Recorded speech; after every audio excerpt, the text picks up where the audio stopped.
রিফাত, ওর তো বাবা, নতুন ভাড়াটিয়া এসেছে, ওদের একটু সাহায্য কর। ওহ মা, এখন না, খুব ইন্টারেস্টিং সিন চলছে। সিন তো সারা জীবনই চলবে, কিন্তু মানুষজন তো এখনই বাসায় আসছে, ওঠ দ্রুত। আরে তারা কি প্রথমবার বাসা বদলাচ্ছে? নিজেরাই সামলাক। এই ছেলে, বেকার বসে বসে সিনেমা দেখার সময় আছে, আর একটু সাহায্য করার সময় নেই? মা, তুমি বুঝতে পারছো না, এই সিনেমাটা দারুণ জায়গায় এসেছে, একদম ক্লাইম্যাক্স। ক্লাইম্যাক্সে এসে যদি মোবাইলটা নিয়ে নিই? আহ মা প্লিজ, আমি যাব না। ঠিক আছে, তাহলে মোবাইলটা দাও, আমি দেখে নেই কত ইন্টারেস্টিং। ওকে ওকে, যাচ্ছি যাচ্ছি। এই তো বুদ্ধিমান ছেলে। অনিচ্ছা সত্ত্বেও রিফাত মোবাইল বন্ধ করে দরজার দিকে হাঁটতে থাকে, কিন্তু তখনও তার মনে একটাই প্রশ্ন, এই ভাড়াটিয়ার জন্য কি তার মুভির ক্লাইম্যাক্স মিস করতে হলো? তবে সে তখনও জানে না, এই নতুন ভাড়াটিয়ার আগমন তার জীবনে গল্পেও একটা নতুন ক্লাইম্যাক্স নিয়ে আসতে চলেছে। তারপর রিফাত বাইরে গেল, গিয়ে দেখলো যিনি তাদের বাসা ভাড়া নিয়েছে তিনি দাঁড়িয়ে আছেন। রিফাত তাকে জিজ্ঞাসা করলো, আসসালামু আলাইকুম।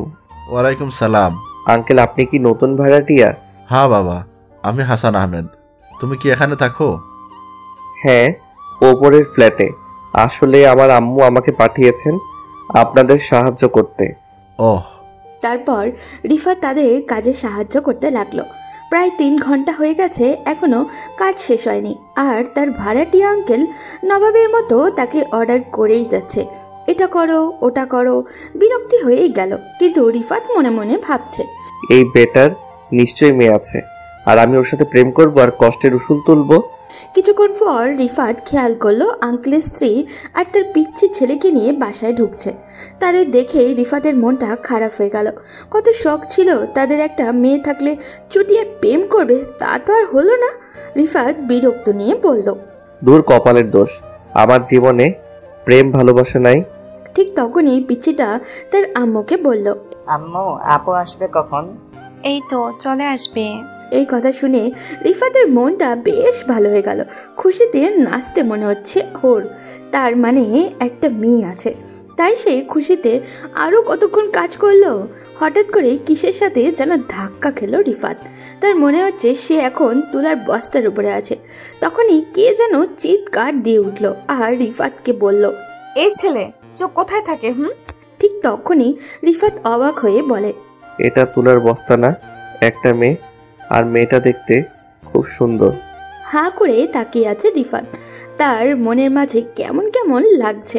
প্রথম দেখায় রিফাত তার প্রেমে পড়ে গেছে। রিফাত ভাবতে লাগলো, যেইভাবে হোক এই মেয়েকে আমার বউ বানাতেই হবে। মেয়েটার দিকে রিফাত এক পলকহীন ভাবে তাকিয়ে আছে। তখন মেয়েটা বলল, কি হলো, কানে কম শুনছো নাকি? এভাবে হা করে তাকিয়ে কি দেখছো? মুখে মশা ঢুকবে। পরি দেখতেছি। কি দেখছিস? পেতনি দেখতেছি। আপনি দেখতে একদম পেতনির মতো। তুই আমাকে ধাক্কা দিয়ে ফেলে দিলি কেন? চোখ কি পকেটে নিয়ে চলাফেরা করিস? চোখ পকেটে না, কপালে নিয়ে চলাফেরা করি। আর আপনি তো আমাকে ধাক্কা দিলেন। সুন্দর ছেলে দেখলে মাথা ঠিক থাকে না, তাই না? কি বললি? আমি ধাক্কা দিছি? হ্যাঁ, আপনি ধাক্কা দিয়েছেন, তা নয়তো কি? দাঁড়া, আব্বুকে বলে তোকে এক্ষুনি কাছ থেকে বিদায় দিতেছি। আলহামদুলিল্লাহ, তাড়াতাড়ি করেন ভাই, আপনাদের বলে বোঝাতে পারবো না। এই কথা বলায় আমি অনেক খুশি হয়েছি। আব্বু, আব্বু এইদিকে আসো। কি হয়েছে মা? এইদিকে আসো, এই ছেলেকে এখনই বাসা থেকে বিদায় করো। কেন, ও কি করেছে? আমার সাথে ঝগড়া করছে। আরে মা, তুই একটু শান্ত হ, আর রুমে গিয়ে ফ্রেশ হয়ে নে। আর ও কাজের ছেলে না, এই বাসার মালিকের ছেলে।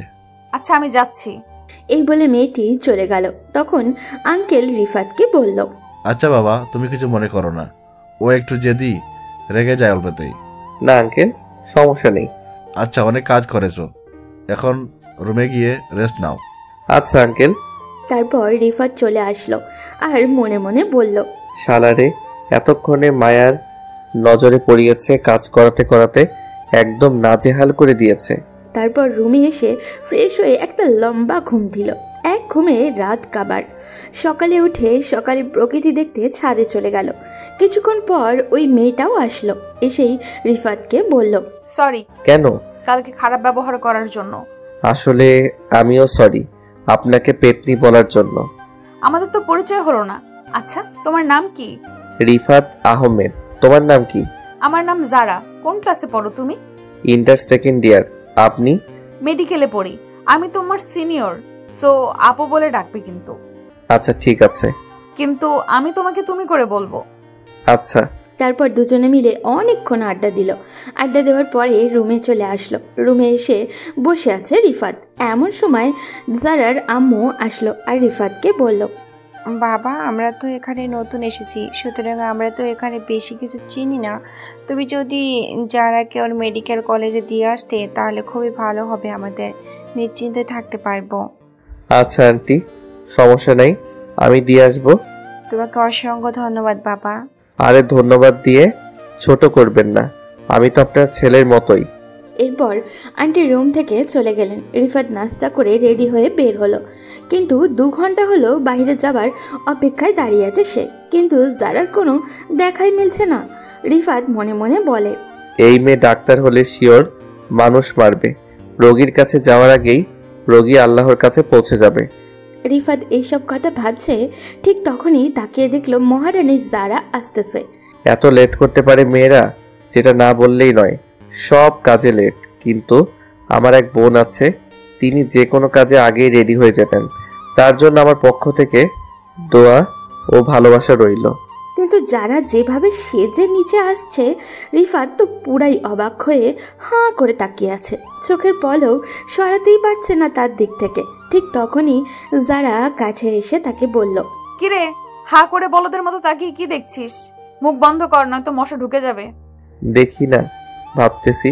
কি ভাবতেছিস? তুমি কলেজে যাচ্ছ নাকি পার্কে ঘুরতে যাচ্ছ? চুপ কর বেয়াদব, যা রিক্সা ডাক দে। ওকে ডাকতেছি। ওই মামা, এইদিকে আসো। কোথায় যাবে? মেডিকেল কলেজের সামনে। ওকে উঠে তারপর যারা উঠলো আর রিফাত দাঁড়িয়ে আছে। তখন যারা তাকে বলল, কি হলো, উঠছিস না কেন? না মানে। কি এত মানে মানে করছিস? ওর তাড়াতাড়ি। রিফাত আর কিছু না বলে সোজা রিক্সায় উঠে গেল। মামা রিক্সা চালাইতেছে। রিফাত রিক্সার এক সাইডে কোণে মতো বসে আছে, আর যে কোনো সময় পড়ে যেতে পারে। তাছাড়া অনেক আনইজিও ফিল করছে ও। আর তাছাড়া কোনো মেয়ের সাথে কোনো দিন রিক্সায় ঘুরবে এটা কখনো ভাবেনি সে, তাই লজ্জা করছে প্রচণ্ড। কারণ রিফাত কখনোই কোনো দিন কোনো মেয়ের সাথে এতটা মিশত না, এমনকি মেয়েদের সাথে কথা অব্দি বলতো না।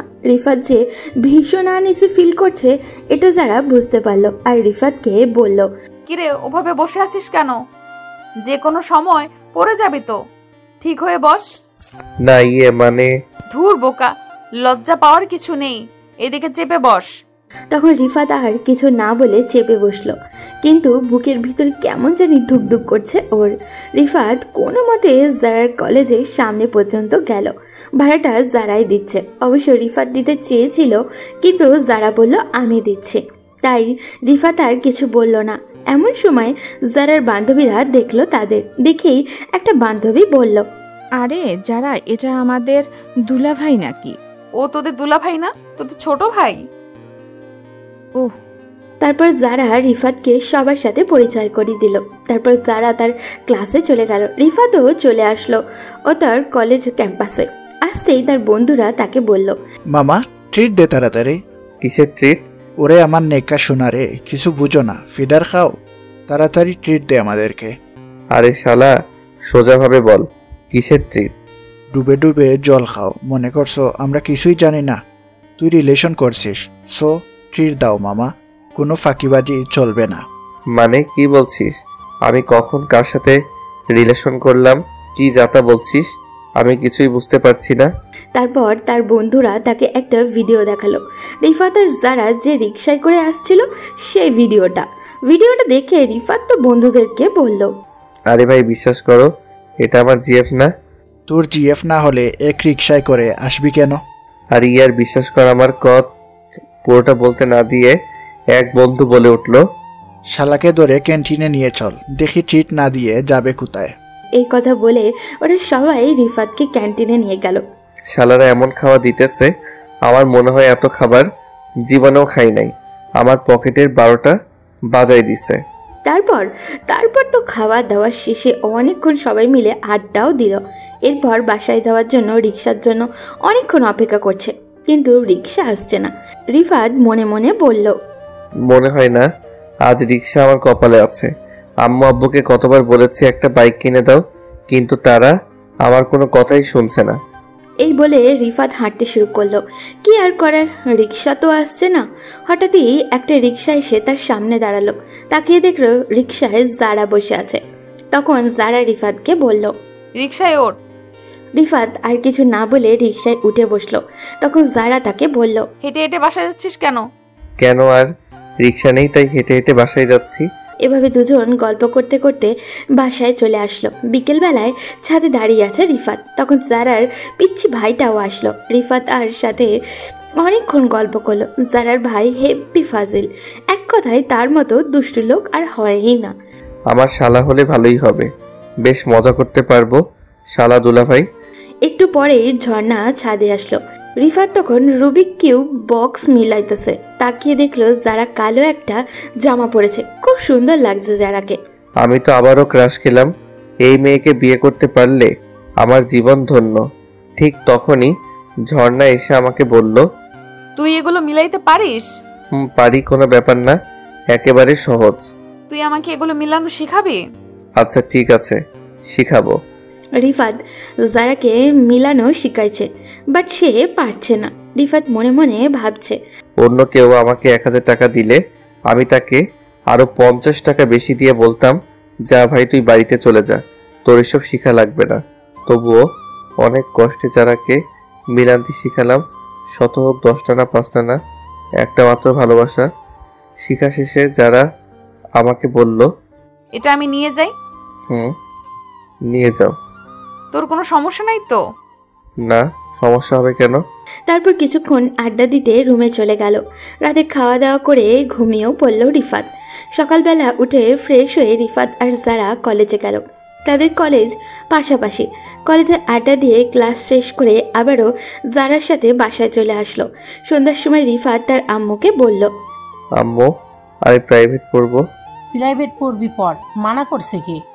টিচার বের করে দাও তাহলে। আর তাছাড়া যারা আপুকে জিজ্ঞেস করো সে আমাকে প্রাইভেট পড়াবে কিনা। আচ্ছা, আমি ওর আম্মুকে বলে দেখি কি বলে। তারপর খাবার খেয়ে ঘুমিয়েও গেল রিফাত। সকালবেলা উঠে কলেজে যাবে।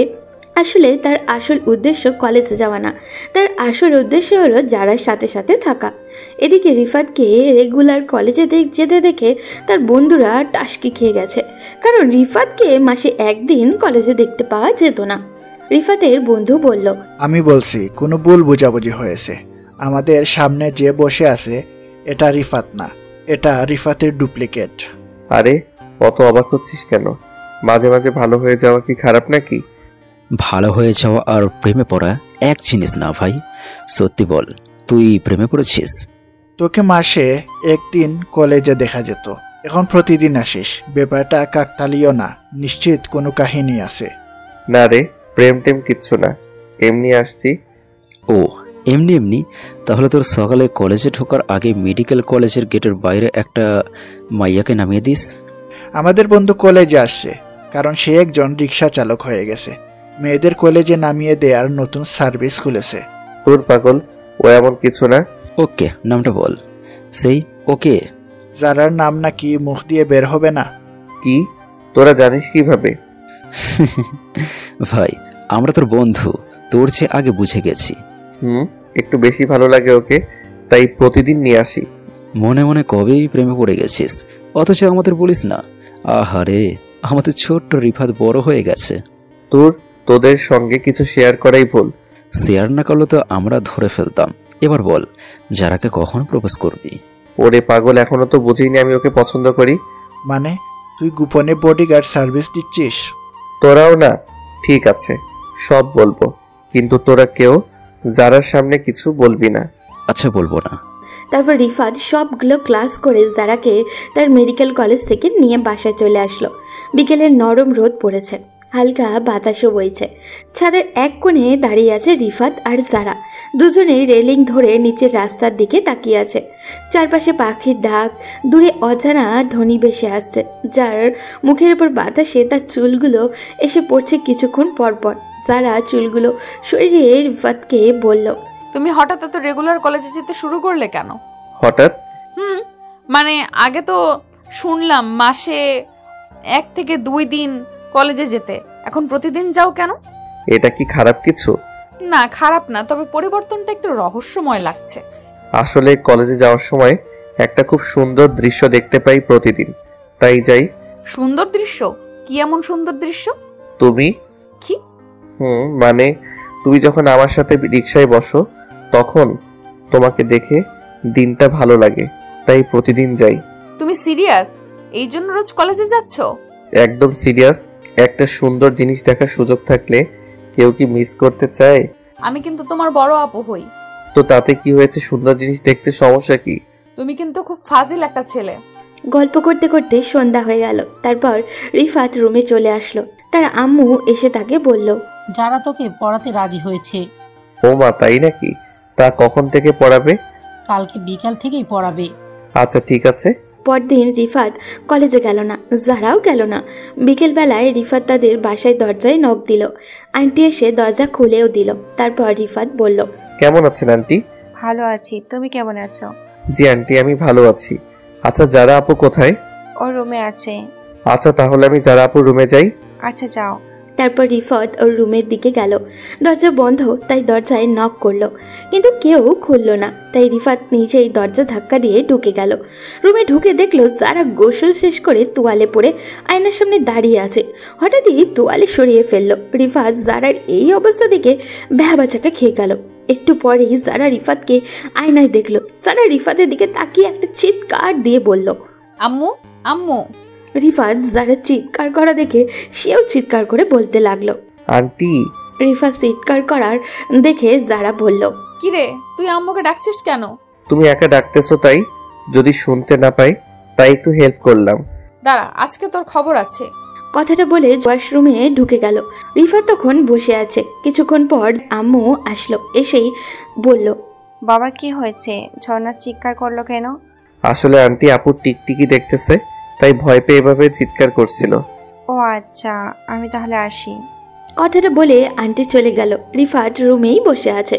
একটু পরই যারা ওয়াশরুম থেকে বের হলো। এরপর এসে তার কলার ধরে বলল, তুই এত বড় বেয়াদব কেন? আমি কি করেছি? অন্য কারো রুমে ঢুকতে হলে নক দিয়ে ঢুকতে হয়, সেটা তুই জানিস না? আমি ঢোকার আগে নক দিছিলাম, কিন্তু তুমি দরজা খুলোনি, পরে আমি ঢুকে পড়েছি। এবার আমার কলারটা ছাড়ো। তুমি টিচার না মাইয়া গুন্ডি? এই কথাটা বলার সাথে সাথেই যারা ছেলে দিল আর রিফাতকে বলল, তুই কিছু দেখিসনি তো? আরে কি যে বলো না, আমি অবুঝ দুধের শিশু, নাক টিপ দিলেই দুধ বের হবে, আর আমি কিছু দেখিনি। সত্যি বলছিস তো? একেবারে সত্যি। আচ্ছা এখন পড়তে বস। কি পড়বো? কি পড়ার জন্য এসেছিস? ও হ্যাঁ, ইংরেজি পড়ার জন্য এসেছি। আচ্ছা এইটা কি ভার্বের মধ্যে পড়েছে? কি ভাবো? ভাব না, ভার্ব। ও আচ্ছা, কি ভার্ব? পারিস না তুই? পারি না বলেই তো প্রাইভেট পড়তে এসেছি। এটা হলো অক্সিলারি ভার্ব।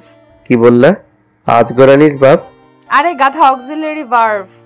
ও অক্সিলারি ভার্ব। তারপর আরো কিছু সময় পেরোলো। অনেকগুলো পড়া দিল। আসলে রিফাত এগুলো আগে থেকেই পারে।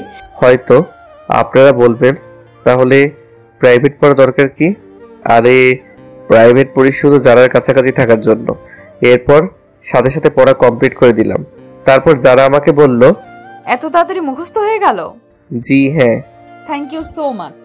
কোথায় টাঙ্কির ভিতর কই বাস? আরে একটু মজা করলাম তোমার সাথে। ও তাই নাকি? আচ্ছা কালকে এগুলো শিখে আসবি কেমন? ওকে। আপু যাওয়ার সময় একটা কথা বলো। বল। তোমার কোমরে যে ছোট্ট কালো তিলটা না, ওইটা খুব সুন্দর। তার মানে তুই সব দেখে ফেলেছিস? না, আমি কিছু দেখিনি। তাহলে তিলটা দেখলে কিভাবে? দাঁড়া বেয়াদব। রিফাত আর এক মুহূর্ত সেখানে না দাঁড়িয়ে একটু দূরে চলে গেল। রিফাত কলেজে যাওয়ার সময় একসাথেই যায়, আবার বাসায় আসার সময় একসাথেই আসে। বিকেলবেলায় প্রাইভেট পড়ার উদ্দেশ্য শুধু যারাকে দেখার জন্য, আর কিচ্ছুই না। আবার প্রাইভেট পড়া শেষে সাথে দুজন মিলে আড্ডাও দেয়। এক কথায় যারার সাথে সারা দিন চিপকে থাকে রিফাত। এইভাবে 3 মাস চলে গেল। এর মধ্যে রিফাত যারাকে অনেক ভালোবেসে ফেলেছে, যা তার মুখের ভাষায় প্রকাশ করা প্রায়ই অসম্ভব। কারণ রিফাত যাকে ভালোবাসে সে এক বুক সমুদ্র নিয়ে ভালোবাসে, আর ওই ভালোবাসার কোনো সীমানা নেই। কেউ যদি আমার ভালোবাসার সীমানা খুঁজতে যায়, যুগ যুগ কেটে যাবে আমার ভালোবাসার সীমানা, তবু খুঁজে পাওয়া অসম্ভব। তাই সে ভাবছে এবার ঝর্ণাকে মনের কথাটা বলে দেওয়াই দরকার। কিন্তু মনের ভিতরে অনেক ভয় লাগে তার। তবুও ভাবলো কালকেই জারাকে প্রপোজ করবে। পরদিন রিফাত বসে আছে কলেজ ক্যাম্পাসে। এক বন্ধু ফুল আনতে পাঠিয়েছে, কিন্তু সে এখনও আসছে না। প্রায় 1 ঘন্টা পর ফুল নিয়ে আসলো। তারপর রিফাত তাকে বলল, কিরে সারা, ফুল নিয়ে আসতে তো লেট কেন? কি আর করব বল, আমি ফুল আনতে গেছি আর আমার গার্লফ্রেন্ড সেটা দেখে ফেলেছে। পরে কি হয়েছে? পরে কি আর হবে, উনি ভাবছে আমি ফুল নিয়ে অন্য কাউকে প্রপোজ করতে যাচ্ছি। পরে লেগে গেল ঝগড়া, ওকে ম্যানেজ করে আসতে লেট হয়ে গেছে। দোস্ত, তুই আমার জানের জিগার দোস্ত। আচ্ছা, তুই ওই সূরা পারিস না? ওইটা পড়ে ফু দে আমাকে। কেন রে? আরে ওকে যে প্রপোজ করব, ভয় লাগে, তাই বলছি সূরাটা পড়ে ফু দে আমাকে। আরে যা, আল্লাহর নাম নিয়ে দেখিস সফল হয়ে আসবি। আচ্ছা, আমি তাহলে প্রপোজ করতে যাই। আজকে ঝর্ণাকে প্রপোজ করবই। এই কথাটা বলতে বলতে জারার কলেজের সামনে চলে আসলো। মনের ভিতর কেমন জানি ভয় হচ্ছে তার।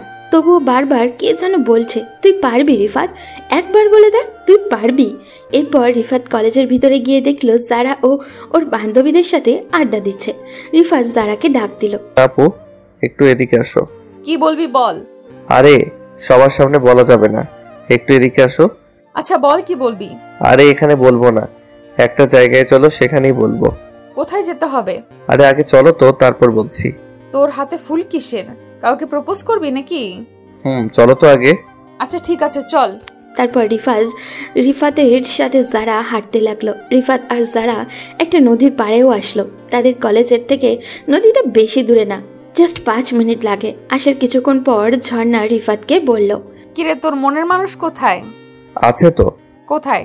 আমার সামনে দাঁড়িয়ে আছে। মানে কি বলছিস? গোধূলির আলো নদীর জলে প্রতিফলিত হচ্ছে, হালকা বাতাস বইছে, চারপাশে নিস্তব্ধ, শুধু পানির মৃদু ঢেউয়ের শব্দ। যারা নদীর ধারে দাঁড়িয়ে চুলের এক পা সরিয়ে আকাশের দিকে তাকিয়ে আছে। রিফাত তাকিয়ে মুগ্ধ হয়ে দেখছে। হাতে এক গুচ্ছ লাল গোলাপ তুলে ধরে রিফাত গম্ভীর কণ্ঠে বলল, যারা। যারা চমকে রিফাতের দিকে তাকায়, চোখে অবাক ভাব।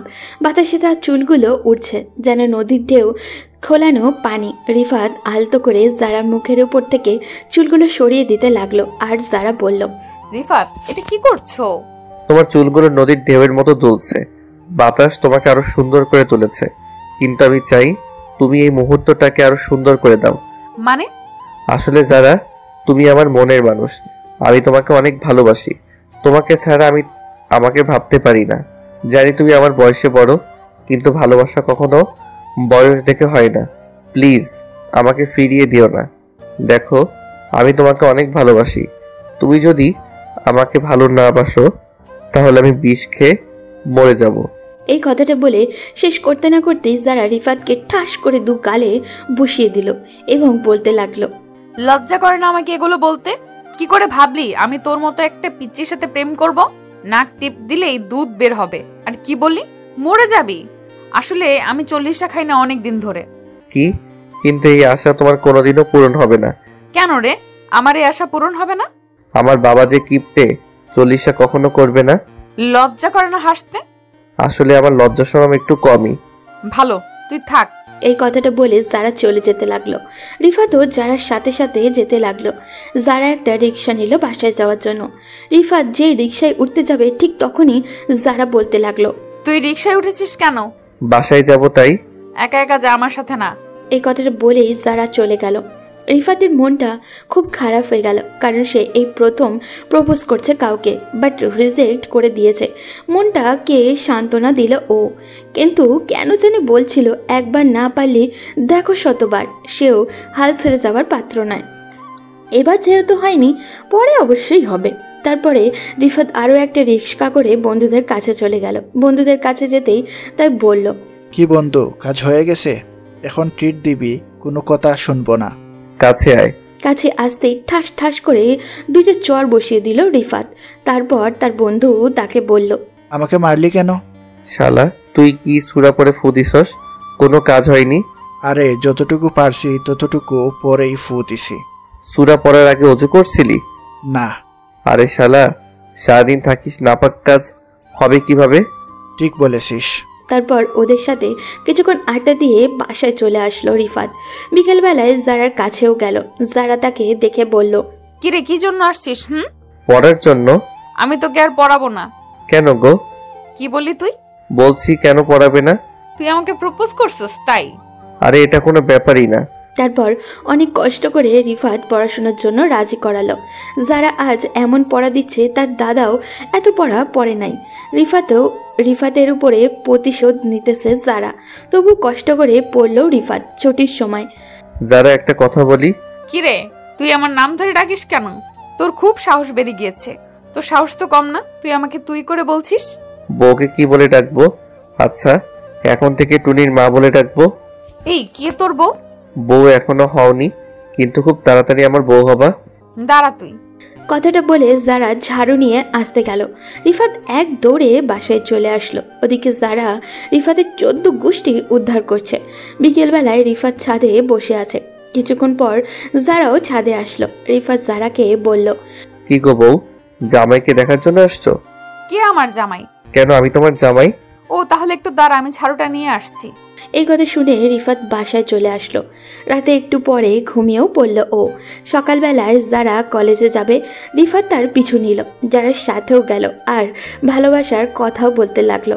এরপর একটা রিক্সা নিয়ে চলে গেল ও। ক্লাস করতে কিছুই মন চাইছে না রিফাতের, তাই ক্লাস না করেই বাসায় চলে আসলো। বিকেলবেলায় প্রাইভেট পড়তে গিয়ে আবারও প্রপোজ করলো। আবারও 2টা চড় বসিয়ে দিল তার গালে আর বলল, তোকে আর প্রাইভেট পড়াবো না। তুমি কিন্তু আম্মুকে বলেছিলে আমাকে প্রাইভেট পড়াবে। কথা দিয়ে কথা না রাখলে কি হবে একবার ভাবছো তো? তারপর যারা আর কিছু না বলে বাধ্য হয়ে রিফাতকে পড়াতে লাগলো। রিফাত যারার পিছু সারা দিন লেগে থাকে আর যারা যেখানে রিফাত সেখানে। এভাবে আরও 3 মাস চলে গেল। এই 3 মাসে হাজারো বার প্রপোজ করেছে রিফাত। কখনো চড় খেয়েছে, কখনো দৌড়ানি, আর কোনো হিসাব নেই। আমার মনে হয় কোনো জিনকে এভাবে প্রপোজ করলে সেও রাজি হয়ে যেত। হঠাৎ একদিন রিফাত দেখলো যারা একটা ছেলের সাথে বসে আছে। দেখে বিশ্বাসই করতে পারছিল না রিফাত। মনে মনে বলল, যারা আমার সাথে এমনটা করলো কিভাবে? বুকের ভিতরটা কেমন জানি ব্যথা করতেছে। মন চাইছে শালাকে আচ্ছাভাবে ধরে কেলাই। যারার পাশে এই ছেলেকে দেখে রিফাত আর নিজেকে সামলাতে পারলো না। ও তাই সে গিয়ে তার পাশে দাঁড়ালো আর বলল, এই বউ, তুমি এই ছেলের সাথে কি করো? এই কে তোর বউ? আর এই ছেলে কে মানে? তুমি আমার বউ আর এই ছেলে তোমার ফ্রেন্ড, তাই না? না তো। তাহলে কে হয় শুনি? আমার বয়ফ্রেন্ড। এই কথা শুনে অনেক কষ্ট পেল রিফাত, তবু যারাকে বলল, সত্যি করে বলো এই ছেলেকে? আরে আজব তো, মিথ্যা বলার কি আছে? যারা প্লিজ ফান করিও না, আমি তোমাকে অনেক ভালোবাসি। তোর সাথে ফান করব কেন? এটা আমার বিএফ। আর শোন, ও মেডিকেলে ভালো একটা ছাত্র, ওর সাথে আমার লাইফ সেটেল হয়ে যাবে। আর হ্যাঁ, তুই বেহায়ের মতো আমার পিছু ঘুরিস না বলে দিলাম। আর ভালো ফ্যামিলির ছেলে হলে এমনিতেই আর আসবি না। রিফাত আর কি বলবে বুঝে উঠতে পারছে না। তারপর রিফাত বলল, আচ্ছা ভাই, ভালো থেকো।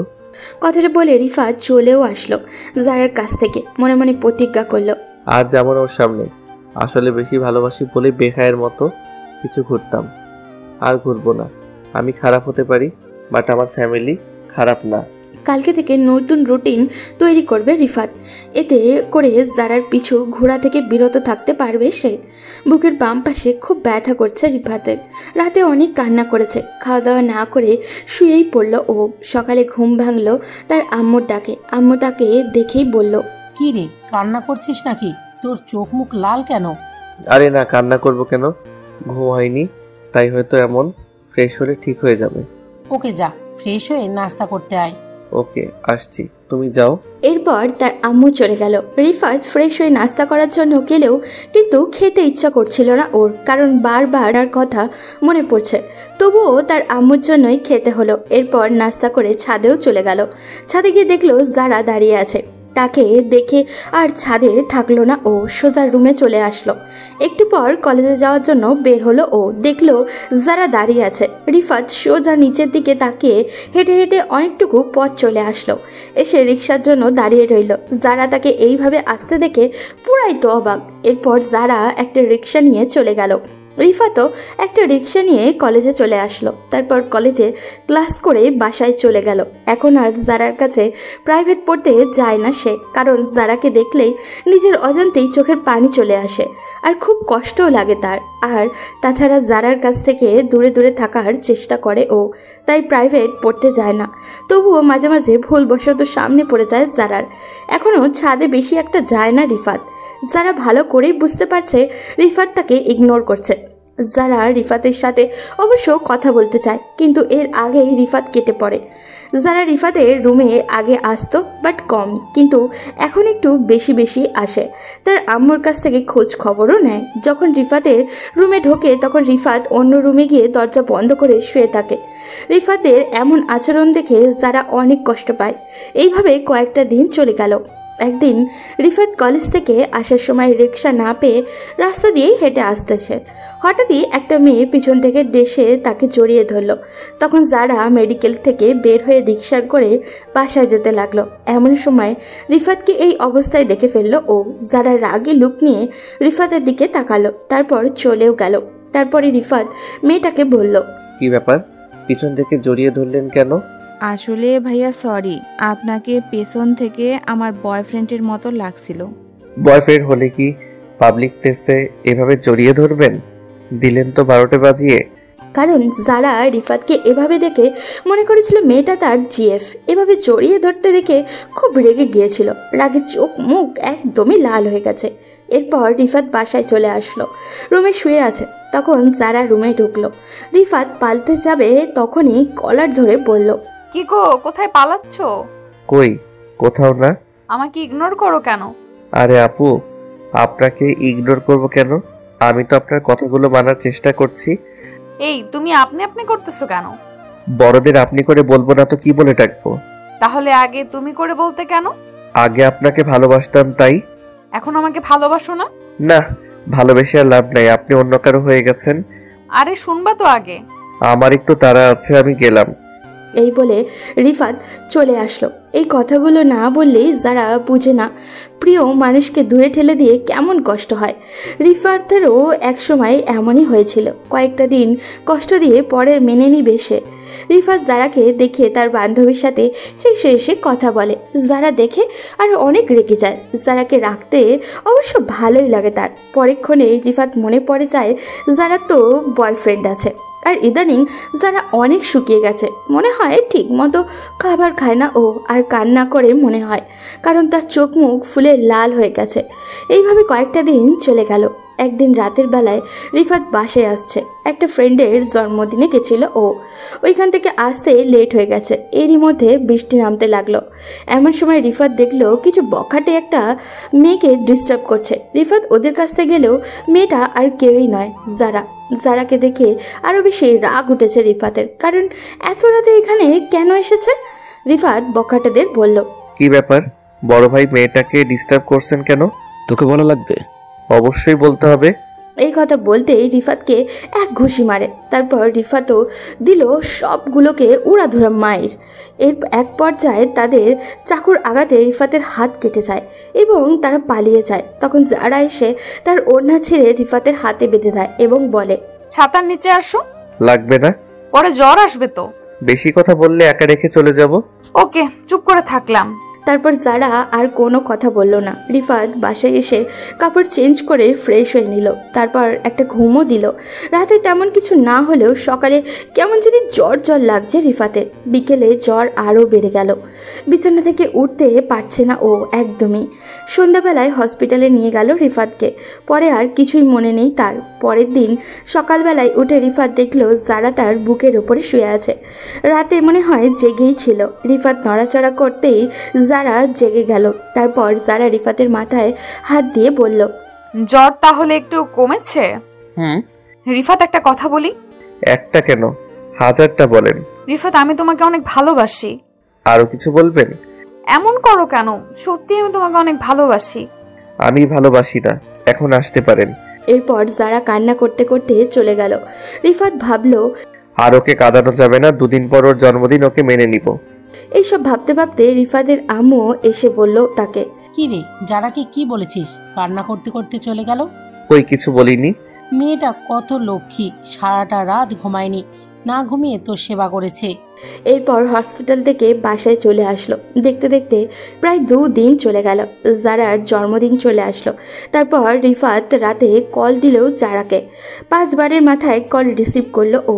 তারপর রিফাত বলল, যারা একটু ছাদে আসো প্লিজ। এত রাতে কেন ছাদে আসবো? আসতে বলেছি, আসো। একটু পর রিফাত ছাদে চলে আসলো। ঝর্ণা আসার সাথে সাথেই রিফাত ছাদে লাইট জ্বালিয়ে দিল। টেবিলে একটা জন্মদিনের কেক আছে। এগুলো সব আগেই প্ল্যান করে রেখেছে রিফাত। তারপর রিফাত জারাকে উইশ করলো আর একটা আংটি দিয়ে প্রপোজ করলো। আই লাভ ইউ যারা। এভাবে হবে না। তাহলে কিভাবে? আগে গোলাপ ফুল নিয়ে আসো। এত রাতে কোথায় পাবো গোলাপ ফুল? ওকে, ছাদের ওপাশ থেকে ফুল নিয়ে করলেই হবে। তারপর রিফাত ছাদের এক পাশ থেকে ফুল আনলো আর জারাকে প্রপোজও করলো। I love you, do you love me? I will marry you, you will marry me? Kiss, love you too. তারপর দোলনায় বসে আছে দুজন। যারা রিফাতের কাঁধে মাথা রেখে বসে আছে। যারা বলতে লাগলো, জানো বাবু, আমি তোমাকে অনেক আগে থেকেই ভালোবাসতাম। আমি তোমার পরীক্ষা নিয়েছিলাম, আর ওই ছেলেটা আমার ফ্রেন্ড। ও তাই? হুম। আচ্ছা, এখন একটা কিস দাও। যে যারা রিফাতকে কিস দিতে যাবে তখনই জারার ভাই এসে হাজির। অবশ্য রিফাতের আম্মু আর জারার আম্মু জানে তাদের যে দুইজন দুজনকে ভালোবাসে। জারার ভাই ছাদে এসে তাদেরকে বলল, তোমাদেরকে নিচে ডাকছে। চলো। নিচে গিয়ে যারা পুরাই অবাক, কারণ বাসায় অনেক লোক, সাথে একজন হুজুরও আছেন। রিফাত তার আম্মুকে বলল, কি ব্যাপার আম্মু, ডাকছো কেন? তোদেরকে আজ এখনই বিয়ে দিয়ে দেবো, তাই ডেকেছি। রিফাত তো পুরাই অবাক, মনে মনে খুব খুশি হলো। যারা লজ্জায় মাথা নিচু করে আছে। অবশেষে বিয়েটা হয়েই গেল তাদের। রাত অনেক হয়েছে। অতিথিরা একে একে বিদায় নিয়েছে।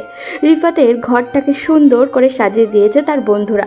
নরম আলো, ফুলের সৌরভ আর হালকা মিউজিক যেন একটা স্বপ্নের মতো পরিবেশ তৈরি করেছে। যারা লজ্জায় এক পাশে বসে আছে, মাথা নিচু করে রেখেছে ও। রিফাত দরজা লাগিয়ে ধীর পায়ে এগিয়ে এলো। এই যে ডাক্তার ম্যাডাম, এভাবে চুপচাপ বসে আছো কেন? মনে হচ্ছে যেন ক্লাস টিচারের সামনে দাঁড়িয়ে আছো। চুপ করুন। বাহ, এতক্ষণ তো দিব্যি কথা বলছিলে, এখন চুপ কেন? আমি কি এতটাই ভয়ঙ্কর? ভয় পাইনি তোমাকে। তাহলে? জানি না, সবকিছু কেমন নতুন লাগছে। রিফাত একটু এগিয়ে এলো, জারার পাশে বসলো। একদম কাছে এসে তার হাতটা ধরলো। জারার দম বন্ধ হয়ে আসছে, হাতটা রিফাতের হাতে কাঁপছে। রিফাত নরম স্বরে বলল, তোমার হাত তো ঠান্ডা হয়ে গেছে, লজ্জা পাচ্ছ নাকি? না তো। সত্যি? যারা আরো লজ্জা পেয়ে চোখ সরিয়ে নেয়। রিফাত হেসে উঠল। সে জানে যারা খুবই নার্ভাস। সে একটু দুষ্টুমি করেই বলল, আচ্ছা যারা, আমি তোমাকে কি একটা প্রশ্ন করতে পারি? হ্যাঁ করো। তুমি কি সত্যি আমাকে ভালোবাসো, নাকি আম্মুর চাপে পড়ে বিয়ে করেছো? এই প্রশ্ন কেন? না মানে এতক্ষণ ধরে একদমই আমার দিকে তাকাচ্ছ না, ভাবলাম হয়তো জোর করে বিয়ে দিয়ে দিয়েছে। আর তাছাড়া তুমি তো আমাকে রিজেক্ট করে দিয়েছিলে। আমি তো তোমাকে বললামই, এটা তোমার পরীক্ষা করার জন্য। আমি তো অনেকদিন ধরেই তোমাকে ভালোবাসি। কথাটা বলার পর যারা একদম চুপ হয়ে গেল। রিফাত অবাক হয়ে তার দিকে তাকিয়ে আছে। তারপর হঠাৎ করে তাদের ঠোঁটের কোণে এক চিলতে হাসি ফুটল। তাহলে তো আমি খুব লাকি। মানে এত সুন্দর লক্ষ্মী একটা মেয়ে আমাকে ভালোবাসে, ভাবতেই ভালো লাগছে। রিফাত ধীরে ধীরে যারার হাতটা নিজের হাতে নিল। আলতোভাবে তার কপালে একটা চুমুও দিল। এভাবে কি করছেন? তোমার স্বামী হিসেবেই তো করেছি, নাকি ভুল হয়ে গেল? খুব বেশি বাড়াবাড়ি করবেন না। ও তাহলে একটু সময় দেই, তাই না? রিফাত হেসে বালিশে হেলান দিল। কিছুক্ষণ নীরবতা। তারপর যারা একদম চুপচাপ। কিছুক্ষণ পর সে নিজেই ধীরে ধীরে রিফাতের কাঁধে মাথা রাখলো। আরে এখন কি তবে লজ্জা কেটে গেছে? রিফাত কখনো আমায় ছেড়ে চলে যাবে না, কেমন? তুমি কি জানো আমি জীবনে সবকিছুতে একটু ফাঁকিবাজ। মানে ক্লাসে ফাঁকি দেই, ঘুমানোর সময় ফাঁকি দেই। আমি সিরিয়াস। আমিও সিরিয়াস। জীবনে অনেক কিছু ফাঁকি দিয়েছি, কিন্তু তোমাকে ভালোবাসাটা কখনোই ফাঁকি দিব না। যারা শুনে হালকা হাসলো। তারপর ধীরে ধীরে নিজের হাতটা রিফাতের হাতের উপর রাখলো। দুজনের মাঝে আর কোনো কথা নেই, শুধু একটা অনুভূতি, ভালোবাসা। সারা রাত একে অপরকে জড়িয়ে ধরে ঘুমিয়েছিল রিফাত আর যারা। ভালোবাসার উষ্ণতা তারা দুজনেই গভীর ঘুমে তলিয়ে গিয়েছিল। সকালে দক্ষিণের জানলা দিয়ে নরম রোদ এসে পড়ল রিফাতের মুখে। রোদ্দুরের উষ্ণতা আর হালকা বাতাসের ছোঁয়ায় তাদের ঘুম ভেঙে গেল। সে আলতো করে চোখ মেলে দেখল যারা তার বুকের উপরে মাথা রেখে গভীর ঘুমে মগ্ন। তার চুলগুলো এলোমেলো হয়ে গালের উপরে এসে পড়েছে। সূর্যের আলো পড়ায় চুলের মধ্যে একরকম সোনালি আভাও দেখা যাচ্ছে। রিফাত এক দৃষ্টিতে তাকিয়ে রইল। এত মিষ্টি, এত নিষ্পাপ মুখ। তার মনে হলো পৃথিবীর সবচেয়ে সুন্দর দৃশ্যটা সে দেখেছে এই মুহূর্তে। সে আলতো করে হাত বাড়িয়ে যারা চুলগুলো সরিয়ে দিল। চুলের গন্ধে এক ধরনের মিষ্টি আবেশ জড়িয়ে গেল তার মনে। সে একটু ঝুঁকে জারার কপালে নরম একটা চুমু দিল। নিজের মনে ফিস ফিস করে বলল, জানো তুমি যখন ঘুমাও তখন আরো বেশি ভালোবাসতে ইচ্ছে করে। হঠাৎ দরজার বাইরে টুকটাক শব্দ হলো। কেউ একজন জানি ধীরে ধীরে দরজার কড়া নাড়ল। রিফাত, বাবা উঠবি না? বৌমাকে নিয়ে কি সারাদিন ঘুমাবি? রিফাত চমকে গেল। আম্মু এসে গেছে। সে দ্রুত জারার হাতটা সরিয়ে দিল, কিন্তু জারা তখনও ঘুমে।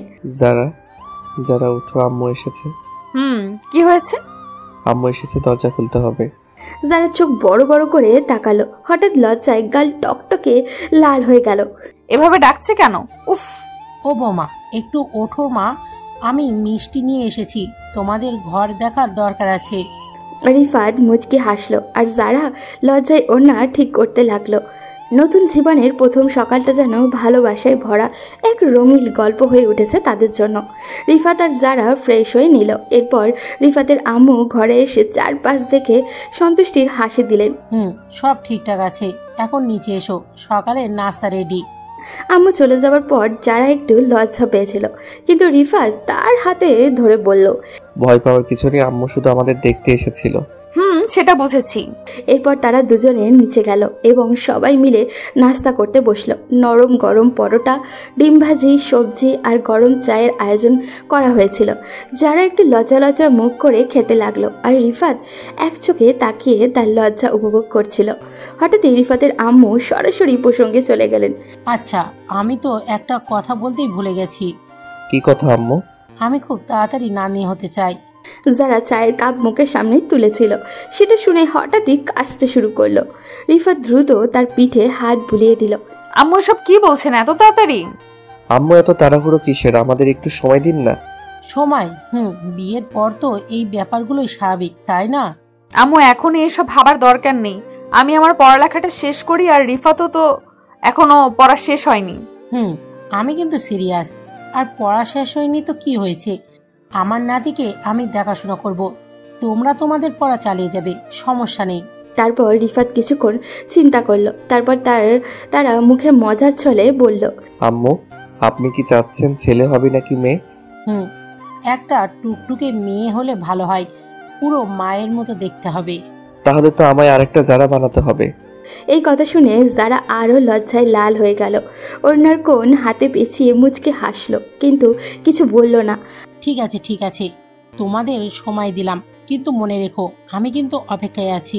আমার কথায় রিফাত আর যারা চোকাচোকি করলো। নতুন জীবনের নতুন আলোচনায় লজ্জায় পরশ থাকলেও এই ভালোবাসার অনুভূতি তাদের আরো কাছে টেনে নিল। দেখতে দেখতে 2 বছর কেটে গেল। যারা তার মেডিকেল পড়া শেষ করে এখন নিজের একটা চেম্বার খুলেছে। প্রতিদিন রোগীদের সেবা করতে গিয়ে সে বেশ ব্যস্ত সময় কাটায়। অন্যদিকে রিফাতও তার পড়াশোনা শেষ করে একটি প্রাইভেট কোম্পানিতে জব করছে। তাদের জীবন এখন সুন্দর ও সুগঠিত। এক রাতে তারা দুজনেই নিজেদের রুমের বিছানায় আরাম করে বসে গল্প করছিল। বাইরে ঠান্ডা বাতাসও বইছিল, জানলার পর্দা দুলছিল হালকা হাওয়ায়। রিফাত বলল, জানো আজ আম্মুর কি বলছিলেন? এবার কি আবার সেই একই কথা? আম্মু বললেন আর কত দেরি করবি, তোর বউ এখন ডাক্তার, তুইও তো ভালোই কামাচ্ছিস, এবার আমাকে নানি হওয়ার সুযোগ দে। হায় আল্লাহ, আম্মু তো সত্যি আমাদের ছাড়বে না। সত্যি বলো তো, তোমার কি ইচ্ছা নেই? ইচ্ছা তো আছে, কিন্তু এত ব্যস্ততার মধ্যে সময় কোথায়? তাহলে একটু সময় বের করতে হবে, বুঝলে? আমি ভাবছিলাম একটা সুন্দর হানিমুন প্ল্যান করলে কেমন হয়। হানিমুন? এই 2 বছর পর হঠাৎ এটা মাথায় এলো কিভাবে? কারণ বেবি প্রজেক্টের জন্য একটু রোমান্টিক পরিবেশ দরকার, তাই না? উফ, এসব কথা বলো না তো। আসলে আম্মু ঠিকই বলেছে, আমাদের জীবন অনেক সুন্দর, আমাদের ভালোবাসা পরিপূর্ণ, কিন্তু একটা ছোট্ট আমাদের মতো কেউ থাকলে কেমন হবে বলো তো? হয়তো খুব সুন্দর হবে। তাহলে ঠিক করো, আমরা কোথায় যাব? বান্দরবন কেমন হয়? নাকি সিলেটের কোনো সুন্দর রিসোর্টে যাওয়া যায়? পাহাড়ি জায়গা ভালো, কিন্তু সি বিচের রোমান্সের মজা আলাদা। তাহলে মারমেড বিচ রিসোর্ট কেমন হবে? ও মাই গড, সেটা দারুণ হবে। সমুদ্রের ধারে রিসোর্ট, চারপাশে শান্ত পরিবেশ, আর আমরা দুজন একসাথে। এই ট্রিপটা কিন্তু শুধু ঘোরাঘুরির জন্য না, আম্মুর ইচ্ছা পূরণের মিশন শুরু হবে এখান থেকেই। তুমি না একদম পাগল। পাগল তো তোমার জন্যই। তাহলে ঠিক রইল, উইকেন্ডে আমরা রওনা দিচ্ছি মারমেড বিচ রিসর্টে, ঠিক? ঠিক আছে, দেখা যাক কি হয়। সিদ্ধান্ত হয়ে গেল। এবার শুরু হবে তাদের জীবনের নতুন এক অধ্যায়, ভালোবাসার নতুন স্বপ্নের এবং ছোট্ট একটি পরীর অপেক্ষার। তারপর তারা তাদের সিদ্ধান্ত তার মাকে জানায় এবং তার মার কাছ থেকে অনুমতি নিয়ে তারা উইকেন্ডে সেই রিসর্টে চলে যায়। আগে থেকেই একটা রুম বুক করা হয়েছিল। রিফাত এবং তাদেরকে বলেছিল হানিমুনের জন্য, সুন্দর করে রুমটি সাজানোর জন্য। রিফাত আর যারা হাতে হাত ধরে রিসর্টের রুমে প্রবেশ করলো। দরজাটা খুলতেই এক মিষ্টি সুগন্ধ তাদেরকে ঘিরে ধরল। চারপাশে ছড়ানো লাল গোলাপের পাপড়ি, মৃদু হলুদ গাঁদা ফুলের সাজ, আর রুমের কোণায় মৃদু জ্বলতে থাকা মোমবাতি আলো পুরো পরিবেশটাকে যেন এক স্বপ্নময় জগতে পরিণত করেছে। জানলা দিয়ে দেখা যাচ্ছে দূরে সাগরের ঢেউ শান্ত গর্জনে তীরে এসে আছড়ে পড়ছে, আর চাঁদের আলো পড়েছে নরম সাদা বিছানার উপরে। যারা রুমে ঢুকতেই অবাক হয়ে গেল। ও মাই গড রিফাত, এটা তো একদম সিনেমার মতো। তুমি এগুলো সব প্ল্যান করেছো? প্ল্যান তো আগেই করেছিলাম, কিন্তু তোমার এক্সপ্রেশনটা দেখার জন্য অপেক্ষা করছিলাম। সত্যি বলছি, এটা একদম আমার স্বপ্নের মতো হয়েছে। শুধু সাজানো রুম দেখে এত খুশি? আসল চমক তো এখনো বাকি। রিফাত ধীরে ধীরে পেছন থেকে জারাকে জড়িয়ে ধরে। যারা চুলে লেগে থাকা গোলাপের সুগন্ধ রিফাতকে যেন আরও বেশি মুগ্ধ করে তুলেছে। যারা একটু লজ্জা পেয়ে চোখ নামিয়ে নেয়, কিন্তু তার ঠোঁটের কোণে লুকিয়ে থাকা হাসিটা রিফাত ঠিকই ধরে ফেলে। রিফাত নরম কণ্ঠে বলে, জানো আমরা একসাথে কতটা পথ পেরিয়ে এসেছি? সেই দিনগুলো যখন তুমি শুধু আমার আপু ছিলে, তারপর প্রেমিকা, আর এখন আমার জীবন সঙ্গিনী। সবকিছু এত সুন্দরভাবে কেটেছে যে বুঝতেই পারিনি কখন এত ভালোবাসা জমে গেছে আমাদের মাঝে। শুধু জমে গেছে? আমি তো চাই এবার সেই ভালোবাসা থেকে কিছু সৃষ্টি হোক। রিফাত, তুমি না। রিফাত ধীরে ধীরে জারার হাত নিজের হাতে নেয়, এরপর আলতো করে তার কপালে একটা চুমু খায়। সত্যিকারের আবেগ নিয়ে বলে, আমি চাই আমাদের জীবনের নতুন অধ্যায় শুরু হোক আজকের এই রাত থেকে। আম্মুর স্বপ্নটাও তো পূরণ করতে হবে, তাই না? শুধু আম্মুর স্বপ্ন না, আমাদেরও তো স্বপ্ন। রিফাত হাসে, তারপর জারার মুখের দিকে তাকিয়ে থাকে। চারপাশে রোমান্টিক পরিবেশ, হালকা হালকা বাতাসে দুলতে থাকা পর্দা, মোমের আলোয় আলো ছায়ার খেলা, সব মিলিয়ে মুহূর্তটা যেন এক পরিপূর্ণ ভালোবাসার চিত্র আঁকছে।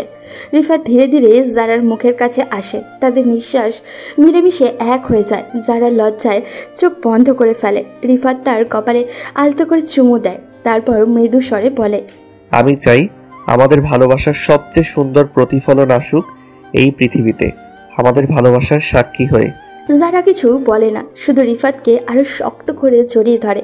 বাইরে সমুদ্রের ঢেউ আরো উত্তাল হয়ে ওঠে, যেন প্রকৃতিও তাদের ভালোবাসার সাক্ষী হতে চায়।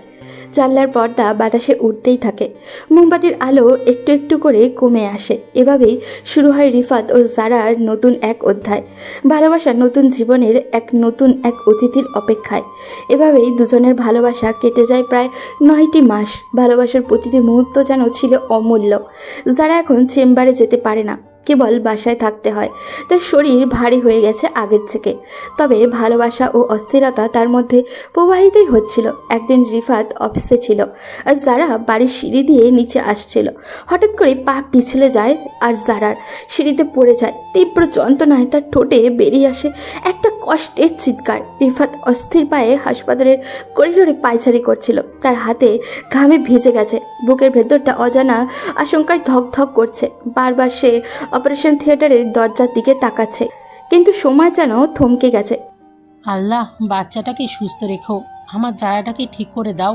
ঠিক তখনই অপারেশন থিয়েটারের দরজা খুলে গেল। একজন ডাক্তার ধীর পায়ে বেরিয়ে এলেন। তার মুখে এক ধরনের প্রশান্তি ফুটে উঠেছে, কিন্তু চোখে কিছুটা চিন্তার স্পষ্ট।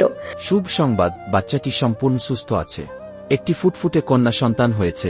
রিফাতের চোখে আনন্দের জলে চলে এলো, কিন্তু ডাক্তার তখনও থেমে যাননি। তবে মায়ের অবস্থা এখনো স্থিতিশীল নয়, প্রচুর রক্তক্ষরণ হয়েছে, তার শরীর খুব দুর্বল। আমরা আপ্রাণ চেষ্টা করছি, তবে আপনারা সবাই দোয়া করেন। আমি কি একবার দেখতে পারবো? এখনই নয়, কিন্তু কিছুক্ষণ পর আমরা তাকে আইসিইউতে স্থানান্তর করব, তখন দেখা যাবে। রিফাতের পা যেন আর তাকে ধরে রাখতে পারছিল না। সে ধপ করে চেয়ারে বসে পড়ল, মাথা নিচু করে 2 হাতে মুখ চেপে ধরল। তার কল্পনাতেও আসেনি যে এত আনন্দের দিনে তার জীবনের সবচেয়ে গুরুত্বপূর্ণ মানুষটি জীবন মৃত্যুর সন্ধিক্ষণে থাকবে। রিফাতের আম্মু কাঁদতে কাঁদতে আল্লাহর কাছে দোয়া করতে থাকলেন, হে আল্লাহ, আমার বৌমাটাকে সুস্থ করে দাও, ওর জন্যই তো আজ আমাদের ঘর আলোয় ভরে উঠেছে। রিফাতের মাথা তুলে মায়ের দিকে তাকালেন, তারপর ধীরে ধীরে উঠে দাঁড়িয়ে গভীর শ্বাস নিয়ে বললেন, না, আমার যারা আমাকে ছেড়ে যেতে পারে না, সে ঠিক সুস্থ হয়ে উঠবে, আমাদের মেয়ের জন্য, আমাদের ভালোবাসার জন্য। সে জানালার পাশে দাঁড়িয়ে চোখ বন্ধ করলো, মনে মনে শুধু একটাই প্রার্থনা, হে আল্লাহ, আমার ভালোবাসাকে ফিরিয়ে দাও আমাদের নতুন জীবনের জন্য। করিডোরের বাইরে তখন প্রথম সকালবেলার আলো ফুটছিল। নতুন সূর্যোদয় আলো কি নতুন জীবনের বার্তা নিয়ে আসবে কে জানে। পরদিন সকালে হাসপাতালের পরিবেশ ছিল একেবারে পরিবর্তিত। রিফাত তখনও গভীর উদ্বেগে ছিল।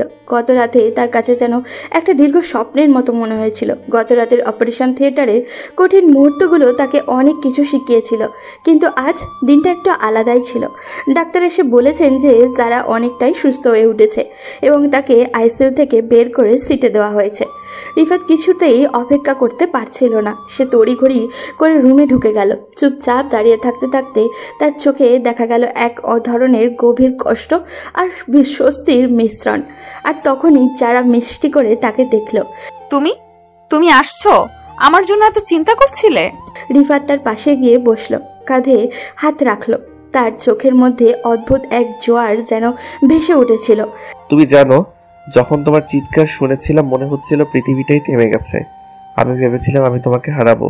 যারা চোখ বন্ধ করে একটু গভীর শ্বাস নিল। তার চোখে এক ধরনের শান্তি আর হৃদয়ের অদ্ভুত এক প্রশান্তি। সে রিফাতের হাত শক্ত করে ধরল, যেন আরও একবার তার উপস্থিতি অনুভব করতে চায়।